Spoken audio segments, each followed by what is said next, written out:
Well, the City of Tshwane has adopted a forensic report that found that the GladAfrica contract was irregularly awarded back in 2017. That contract was meant to manage municipal infrastructure projects. The adaptation follows numerous attempts to have the report blocked by former council members. For more on what the implications are, let's bring in Tshwane's MMC for Corporate and Shared Services, Kingsley Wakelin, who joins us via our video link this morning.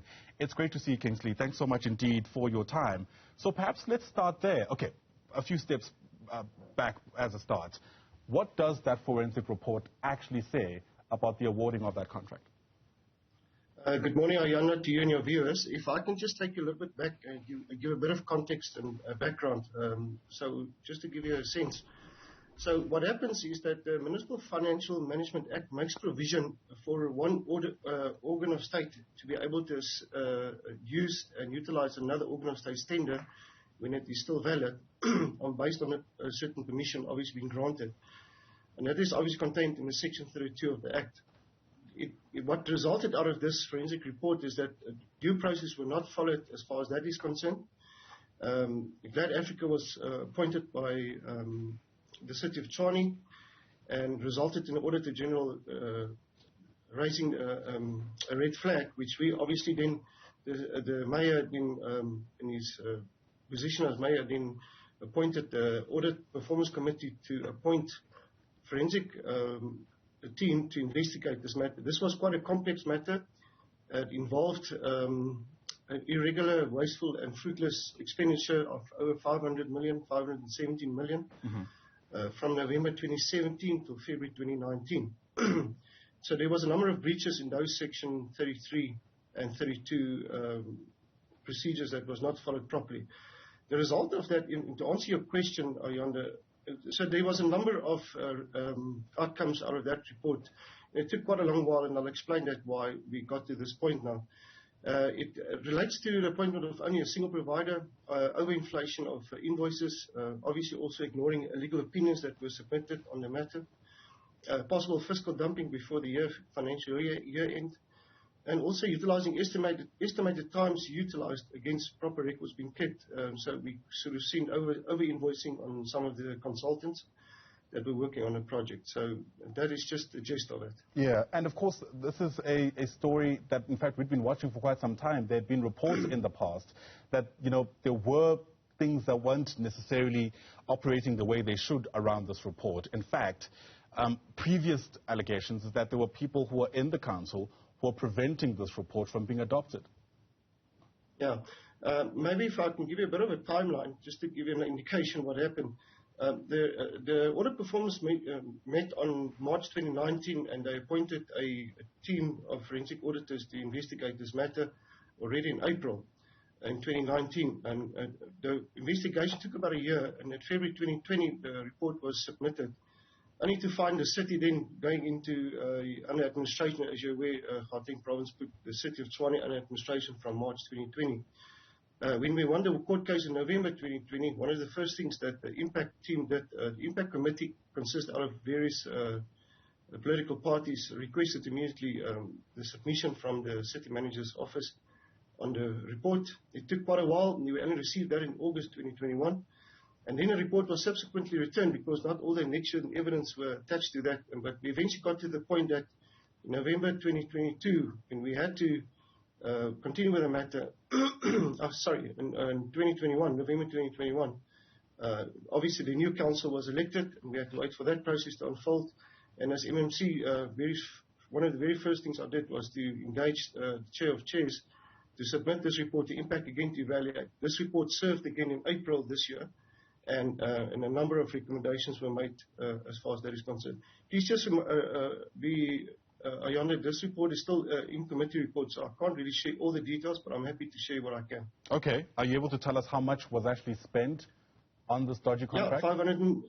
Yeah, the total value is 517 million, over 517 million. Wow, that's certainly no small change. The obvious question will be around accountability, right? Several names have been bandied about in media reports. Those individuals, given how much time has lapsed, are they still even in council? Some people have left council, some are still in council. What is quite interesting and which is very supportive, and I need to acknowledge that, is that the whole council unanimously have decided on the report as is. We received very resistance and a lot of support from Impact and Council to proceed with two matters particular. The matter will obviously move towards a criminal case now, which will be, application will be done in Section 173 criminal case, will be reported to police. The possibility of in the involvement of the SIU unit. And obviously the second portion, which is more important to me at the moment, is the financial recovery that we need to proceed on. Yeah, which again may be tricky. How many people, by the way, Kingsley, were implicated, those who are part of council? And perhaps as you answer that question, let us know how many of those individuals are still with the council. I cannot give you that type of information at the moment, but I can tell you there's a lot of senior managers that were involved. Most of them have left, but there are still some people in council that we would proceed with also internal disciplinary action. And for those who've left, what does accountability look like? Yeah, I think we've got a very positive case, a very strong case. We've done a lot of work on this case. And as a city, we obviously have enough of corruption. We're not going to continue in this trajectory. So we're going to clean up, even if it takes us another few years. We're going to keep on cleaning up. We can't just leave any case at the moment. Yeah. For those who are still in the council, though, it's also a bit tricky when you consider how to deal with this matter. So many of these issues being discussed, possibly in their presence. They have a unique insight into perhaps the kind of strategy that the council is considering in trying to see to any kind of accountability. How are you navigating that? Look, this report is an in-committee report which only councillors have got insight to. And it's obviously important councillors will keep it to themselves. This report has not been made public yet, and it will only be once it is in the space of the safety and security sector.